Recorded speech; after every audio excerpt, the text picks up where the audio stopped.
नमस्कार दोस्तों, स्वागत है आपका एक बार फिर से आपके अपने यूट्यूब चैनल कंपटीशन प्रिपरेशन पे। आई होप आप सारे बहुत अच्छे होंगे और अच्छे से पढ़ाई भी कर रहे होंगे। इस वीडियो में हम परसेंटेज के वो प्रश्न करने वाले हैं जो एसएससी सीजीएल 2021 में पूछे गए हैं। मैंने टॉपिक वाइज ऑलमोस्ट सारे टॉपिक सीजीएल 2021 में जो पूछे गए थे सारे टॉपिक वाइज सोल्यूशन करवा दिया है। शिफ्ट वाइज सोल्यूशन भी आपको चैनल पर मिल जाएगा, दोनों की प्लेलिस्ट की मतलब लिंक डिस्क्रिप्शन में मिल जाएगी, आप जाके चेक कर सकते हैं। बाकी पीडीएफ टेलीग्राम चैनल पे अपलोड कर दिया गया है। अगर आपने नहीं देखा, टेलीग्राम चैनल की लिंक कमेंट और डिस्क्रिप्शन दोनों में मिल जाएगी, आप जाके वहाँ से भी डाउनलोड करके प्रैक्टिस कर सकते हैं। एक चीज़ और बताना जो रह गया, देखो पहले क्या होता था कि परसेंटेज के वो दबा के क्वेश्चन पूछते थे, लेकिन अब यह है कि परसेंटेज हर टॉपिक का बेसिक बन गया है। लाइक परसेंटेज का कुछ बेसिक कॉन्सेप्ट होता है, लाइक 1/2 50%, 1/3 33, 1/3% 1/4 25%, 1/5 20%। मतलब मैं आपको बता दे रहा हूँ। तो ये चीज़ें अगर आप जानते हैं, जैसे मैं कुछ चीज़ें बता दे रहा हूँ, जैसे एक को हम 100% कहते हैं, 1/2 जब फ्रैक्शन में जाता है तो इसको 50% कह देते हैं। अगर 3 से डिवाइड कर दें तो 100/3 यानी 33 सही 1/3% होता है। 1/4 यानी 4 से डिवाइड कर देंगे 1 बराबर 100 तो 1/4 बराबर 25% हो गया। ये सब कैलकुलेशन में आपके आसानी बनाएगा, ठीक है। 1/5 हो गया, 1/6 हो गया। 1/6 को 100/6 या 50/3 लिख सकते हैं, यानी 16 सही 2/3% हो जाएगा। 1/7 14 सही 2/7% होता है। 1/8 12.5% होता है, या 12 सही 1/2% होता है, ठीक है। ऐसे 1/9 की बात करें तो 11 सही 1/9% होता है। 1/10 की बात करें तो 10% होता है। ऐसे 1/11 की बात करें तो 9 सही 1/11% होता है। ऐसे 1/12 की बात करें तो ये आपका 8 सही 1/3% होता है। इस तरह से आपको याद रखना है, ठीक है। फिर जैसे 1/20 5% होता है, 1/25 4% होता है। ये सारी चीज़ें आपको याद रहनी चाहिए, बस ये याद रहेगा तो परसेंटेज आसानी से हो जाएगा। दूसरी चीज़ एक होती है कि 100 से, मान लो 100 कोई संख्या, उससे पूछा गया 106 कितना ज़्यादा है, किससे? 100 से। तो इसको जो जिससे पूछा जाएगा यानी किससे 100 से, तो वो बेस बनेगा। और जितना ज़्यादा है 106 कितना ज़्यादा है 6, तो आप परसेंटेज अगर निकाला जाए कि 6 मतलब 100 से 106 कितना ज़्यादा है तो आप कहेंगे 6। और अगर परसेंट में निकालना है तो आप बटे में बेस को डाल देंगे, बेस कितना है 100, और गुणे 100 लगा देंगे, यानी 100 कट के 6% हो जाएगा। अगर मैं यही पूछूँ 106 100 से कितना ज़्यादा है, कितना परसेंट ज़्यादा है, तो आप कहेंगे 6%। और अगर मैं पूछूं कि 100 106 से कितना परसेंट कम है, तो किससे? 106 से। तो यहाँ पे बेस क्या हो जाएगा 106 बन जाएगा बेस, यानी 106 100 से कितना, मतलब 106 से 100 कितना कम है, आप कहेंगे 6 कम है, किससे? 106 से। तो बटे में 106 गुणे 100 लग जाएगा। इस तरह का आपका परसेंटेज कैलकुलेट करना होता है। अगर कोई कहे कि ए परसेंट की वैल्यू क्या होती है बेसिकली, तो आप कहेंगे ए परसेंट का मतलब होता है 1/100। तो ए परसेंट कितना हो जाएगा, ए में 100 से डिवाइड कर दोगे तो आपका फ्रैक्शन बन जाएगा। यानी अगर आपको परसेंटेज से फ्रैक्शन में जाना है तो आप क्या करेंगे 1/100 से गुणा कर देंगे। और अगर आपको भिन्न से परसेंटेज में आना है यानी 2/5 कितना परसेंट है, तो आप क्या करेंगे 100 से गुणा कर देंगे। यानी फ्रैक्शन गुणे 100 बराबर होता है परसेंटेज। कितना? फ्रैक्शन इंटू 100 बराबर होता है परसेंटेज। यही याद रखना, बाकी कोई चीज़ इसमें ऐसी नहीं आएगी। दूसरी चीज़, एक इंपॉर्टेंट चीज़ और बतानी थी कि पहले परसेंटेज डायरेक्ट क्वेश्चन दबा के पूछ लेते थे, अभी क्या करते हैं डीआई में डाल देते हैं, सिंपल इंटरेस्ट कंपाउंड इंटरेस्ट, यानी परसेंटेज अगर आपको आता है प्रॉफिट एंड लॉस, तो ये सारी चीज़ें आपके लिए आसान हो जाती हैं। साथ ही साथ सिंप्लीफिकेशन के जो प्रश्न होते हैं वो भी आसान बन जाते हैं अगर आपको परसेंटेज नॉर्मल कैलकुलेट करना आता है तो, ठीक है। अब सीधे हम प्रश्न पे पहुँचते हैं। जैसे देखो, आपसे पहला प्रश्न पूछ लेगा। पहले एक चीज़ और बता दूं कि जैसे x% कोई चीज़ बढ़ाई जाती है और फिर y% बढ़ाई जाती है, तो इसका जो रिजल्टेंट परिणामी वृद्धि होती है वो होती है x + y + xy/100। और अगर घटाया जाए तो इसका रिजल्टेंट, अगर मान लो पहले कोई चीज़ ये x% बढ़ाई गई फिर y% बढ़ाई गई, दूसरे केस में मैं कह रहा हूँ कि x% पहले घटाई गई, फिर जो चीज़ आई उसको परिणामी चीज़ को y% घटा के हम रिजल्टेंट तक पहुँचे, तो जो रिजल्टेंट चेंज होगा वो होगा x + y - xy/100 का। ये हमेशा याद रखना है, ठीक है। अब जैसे इस प्रश्न को देखो, कहा गया एक आयत की लंबाई और चौड़ाई में 8% और 10% की कमी की गई। 8% लंबाई बढ़ाई गई, 10% चौड़ाई कम की गई, तो क्षेत्रफल में कितनी वृद्धि होगी? अब देखो, अगर आपको 8% निकालना है तो आप हमेशा ऐसी संख्या मानो जिसका 8 और 10% निकालना आसान हो। तो किसका? आप मान लो इसकी लंबाई 10 थी, मान लो 10 नहीं मान के 100 मान लो लंबाई 100 थी, तो 100 से बढ़ के कितनी हो गई 108 हो गई। और चौड़ाई कहा गया 10% कम कर दी। कितने का 10% निकालना आसान है? आप कहेंगे 10 का। तो पहले मान लो चौड़ाई 10 थी, तो ये 10 में अगर 10% की कमी यानी कि अब 9 हो गई। क्षेत्रफल पहले कितना हो जाएगा, लंबाई गुणे चौड़ाई, यानी कि 100 × 10 1000 रहा होगा पहले क्षेत्रफल। अभी कितना है 108 गुणे 9 यानी कि 972। यानी कोई चीज़ पहले 1000 थी, अभी 972, कमी कितने की हुई 28 की। तो 28 1000 का कितना परसेंट है, आप कहेंगे 28/1000 गुणे 100 लगाएंगे, सीधे सीधे आपको आंसर मिल जाएगा 10 से डिवाइड होकर 2.8%। क्या हुआ है, बढ़ा या घटा है, आप कहेंगे घटा है, तो डिक्रीज बाई 2.8% आपका आंसर हो जाएगा। क्लियर हो गया। अब अगर ऐसे देखना था तो देखो, कोई चीज़ 8% बढ़ाएगी और घटाई को, मतलब जो घटा है उसको -10% का इंक्रीमेंट कह सकते हैं। यानी आपको x की वैल्यू दी गई 8, y की वैल्यू -10, और आपको पता है दो चीज़ अगर x% y% रिजल्टेंट पूछा जाए तो होता है x + y + xy/100। तो यहाँ पे x बराबर है 8, y बराबर है 10, तो -10, तो 8 - 10, -8 गुणे 10/100 यानी कि 0.8, और तो हो जाएगा 8 में से 10 घटेगा -2, -2 -0.8 यानी कि -2.8, और माइनस का मतलब होता है कमी, तो ऐसे भी आप कर सकते थे। क्लियर। कहा गया कि एक निर्माण इकाई में ये देखा गया कि कच्चे माल की कीमत में 25% की वृद्धि हुई है और श्रम लागत कच्चे माल की लागत से के 30% से बढ़ के 38% हो गई। कहा गया कच्चे माल की खपत में कितने प्रतिशत की कमी की जाए ताकि लागत को पहले की लागत के बराबर रखा जा पाए। देखो, हमेशा याद रखो कि ऐसे मानो मैं थोड़ा ऊपर स्लाइड करूँ, अंग्रेजी वालों ने देख लिया उत्तर प्रश्न, तो देखो कहा पहले मान लो 25% की वृद्धि हुई कच्चे माल, तो कच्चे माल का आप मान लो पहले 40 रुपये का आता था, तो 25% यानी 25% 1/4 यानी 40 का 1/4 यानी 10 की वृद्धि, यानी अब कच्चा माल कितने का हो गया 50। कहा कि पहले जो मजदूरी लगती थी वो कच्चे माल की लागत का 30% लगती थी, तो 40 का 30% कितना, 40 का 10% 4, तो 30% 12, यानी कि 12 पहले मजदूरी लगती थी। अब ये 38% लगने लगी। 50 का 38%, आप कहेंगे 100 का 38% 38 होता है, तो 50 का 38% उसका आधा हो जाएगा यानी 19, यानी अब मजदूरी हो गई 19। यानी पहले कितना था, पहले खर्चा टोटल कितना आता था, निर्माण लागत 40 + 12 52 लगती थी, अभी कितनी लगती है 50 और 19 69 लगती है। अब यही आपसे पूछा गया कि इसको यूज को कितना कम किया जाए ताकि खर्चा पहले के बराबर ही रखा जा सके।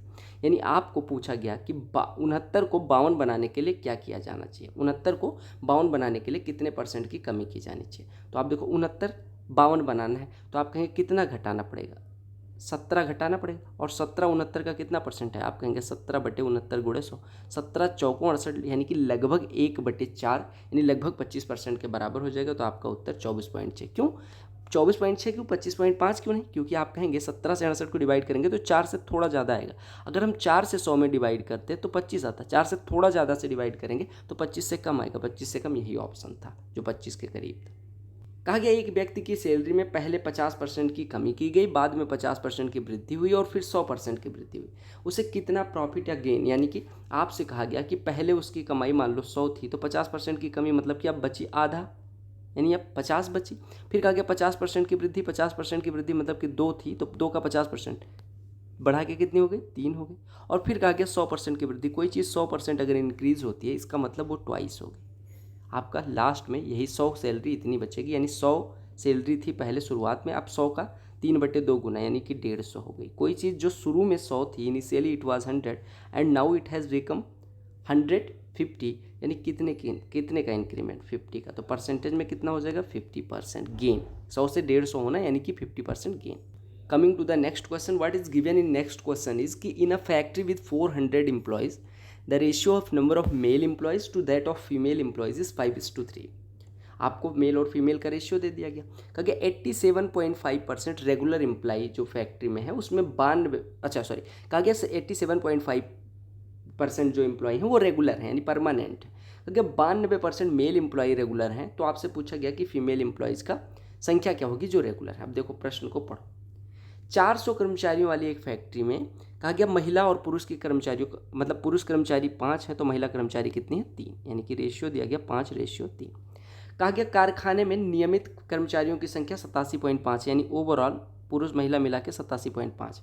अब कहा गया पुरुष अगर 92% है तो आपको महिला की संख्या बतानी, महिला मान लो X%, इसका रिजल्टेंट निकालो। तो 92 में से मिक्सचर एलिगेशन कहता है कि 92 और X का अगर रिजल्टेंट 87.5 है तो आप इसका रेशियो मतलब मिक्सचर एलिगेशन लगा दो। 92 से 87.5 आने में कितना घटा होगा 4.5, और X आपको पता है इसमें से इसको घटाया है तो यहाँ 87.5 में से X घटा होगा, या आप ये छोड़ो, आपने 92 में से 87.5 घटाया तो 4.5 है, और ये जो अनुपात आएगा X में से 87.5 को घटाने पे और 92 में से मतलब 87.5 में से X को घटाने पे और 92 में से 87.5 को घटाने पे, वो जो रेशियो होगा वो 5:3 के बराबर होगा, क्योंकि वो रेशियो संख्या का रेशियो होता है। आप कह रहे हैं 3 रेशियो जो है उसके जगह पे 4.5 नंबर, यानी 3 रेशियो 4.5% के बराबर है, यानी 1 रेशियो 1.5% के बराबर है, तो 5 रेशियो कितने के बराबर हो जाएगा? 1 रेशियो अगर 1.5% तो 5 रेशियो 7.5 के बराबर, यानी 87.5 में से x घटता है तो 7.5 मिलता है, यानी x की वैल्यू कितनी हो जाएगी? 80 हो जाएगी। बात खत्म।